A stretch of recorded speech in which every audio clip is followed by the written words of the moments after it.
নমস্কার, স্বাগত জানাচ্ছি আরআর ব্লেসিং অ্যান্ড ব্লগে নতুন একটা রেসিপি দেখার জন্য। আজ আমি আপনাদেরকে রান্না করে দেখাবো মুগের ডাল। তো মুগের ডাল আমি রান্না করছি একদম সম্পূর্ণ ঘরোয়া পদ্ধতিতে, খুব অল্প উপকরণে, আর দারুণ টেস্টি হবে এভাবে মুগের ডাল রান্না করলে। তো রেসিপিটা যদি পুরোটা দেখতে হয় তাহলে আমাদের সাথে থাকুন, আশা করি রেসিপিটা ভালো লাগবে। তো দেখুন বন্ধুরা, এখানে মুগের ডাল রান্না করার জন্য আমি উনুনে একটা কড়াই বসিয়ে নিয়েছি, উনুনটাকেও ধরিয়ে নিয়েছি। তো মুগ ডালে একটা ভাজা মশলা ব্যবহার করব, তো ভাজা মশলাটা এখন তৈরি করে নিচ্ছি।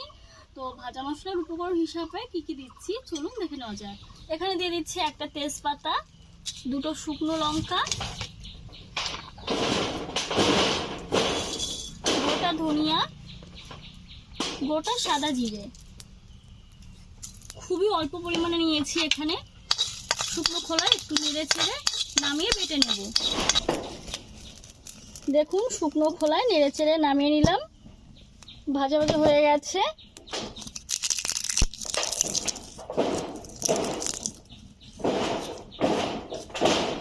একটু ঠান্ডা হলে বেটে নেব। এখন মুগের ডালগুলো শুকনো খোলায় ভেজে নেব।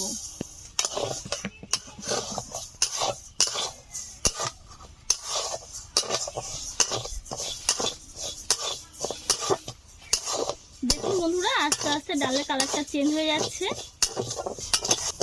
দেখুন ডালগুলো ভাজা হয়ে গেছে আর সাদা সাদা হয়ে এসছে।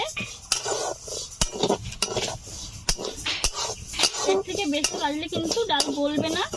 এই শুকনো খোলা যতটা ভাজার দরকার আমি ভেজে নিয়েছি। এখন দিয়ে দিচ্ছি জল।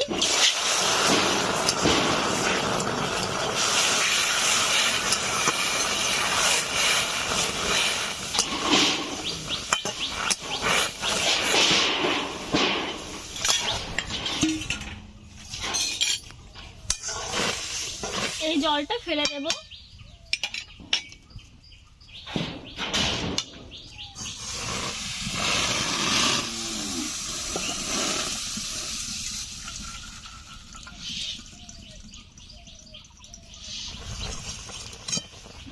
ডাল ভালো করে ধুয়ে নিয়েছি, এখন সেদ্ধ করে নেব।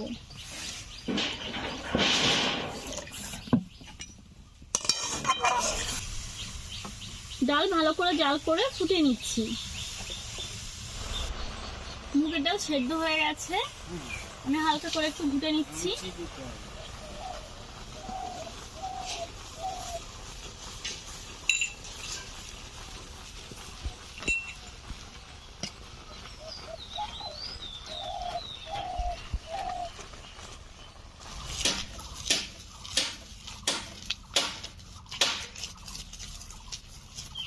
মুগের ডালটা সুন্দর করে ঘুটে নিয়েছি দেখুন। এখন পরিমাণ মতো জল দিয়ে দিচ্ছি।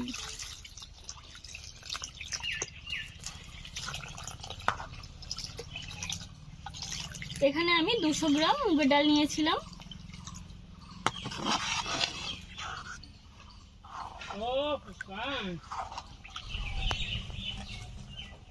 ডালটা এখন জাল করে নিচ্ছি, আর ডালটা জাল হতে হতে দুটো টমেটো কেটে দিয়ে দেব।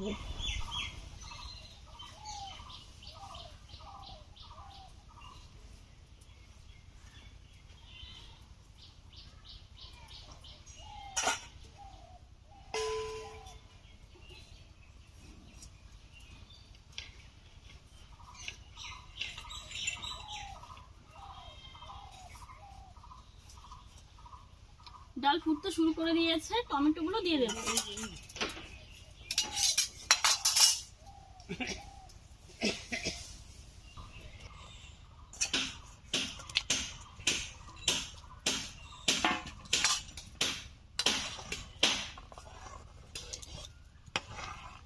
এখন দিয়ে দিচ্ছি লবণ, দিয়ে দিচ্ছি হলুদ গুঁড়ো, আর দিয়ে দিচ্ছি শুকনো লঙ্কার গুঁড়ো।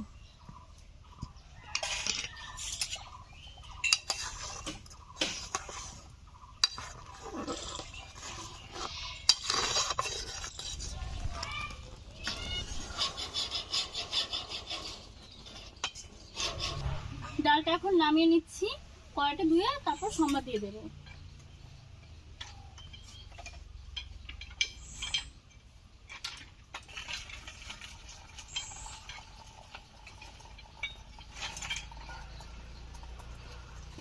কড়াই ধুয়ে উনুনে চাপিয়ে দিয়েছি, কড়াইটা গরম হয়ে গেছে। এখন কড়াইতে দিয়েছি সরিষার তেল।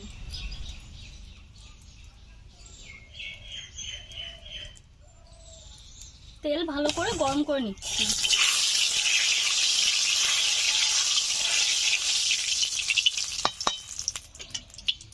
তেল গরম হয়ে গেছে, দিয়ে দিচ্ছি একটা তেজপাতা, একটা শুকনো লঙ্কা, হাফ চামচ গোটা সাদা জিরে।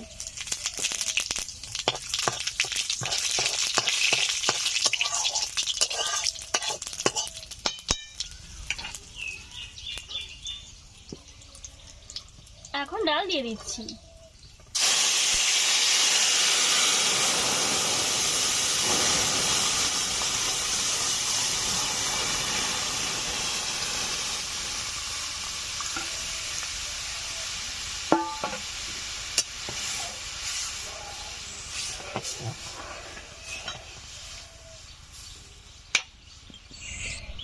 ডাল জাল হচ্ছে, জাল হতে হতে এখন আমি এই ভাজা মশলাগুলো বেটে নিচ্ছি।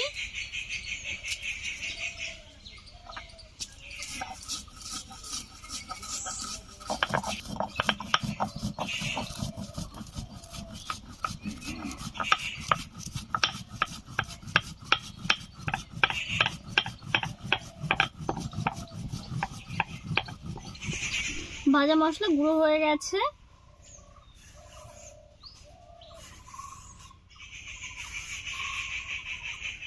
এখন ডালের উপরে দিয়ে দেব।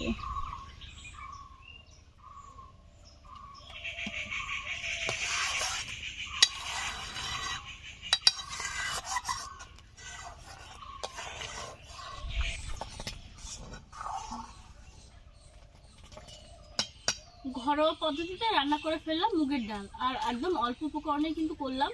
রেসিপিটা কেমন লেগেছে অবশ্যই কিন্তু জানাবেন। আর ডালটাও হয়ে গেছে, এখন নামিয়ে নেব।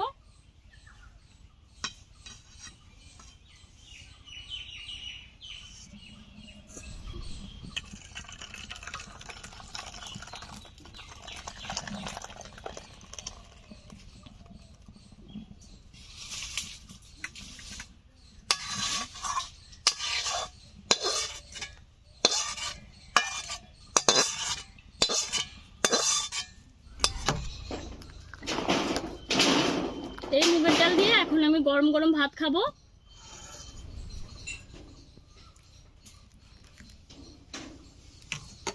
তো দেখুন, আজকে এখন নিয়েছি মুগের ডাল, নিয়েছি লাল শাক ভাজা, চাটনি, আর নিয়েছি কাসুন্দি। শাক ভাজা আর কাসুন্দি দিয়ে খেতে কিন্তু দারুণ লাগে। আমি আগে প্রথমে শাক ভাজা আর কাসুন্দি দিয়ে খাচ্ছি।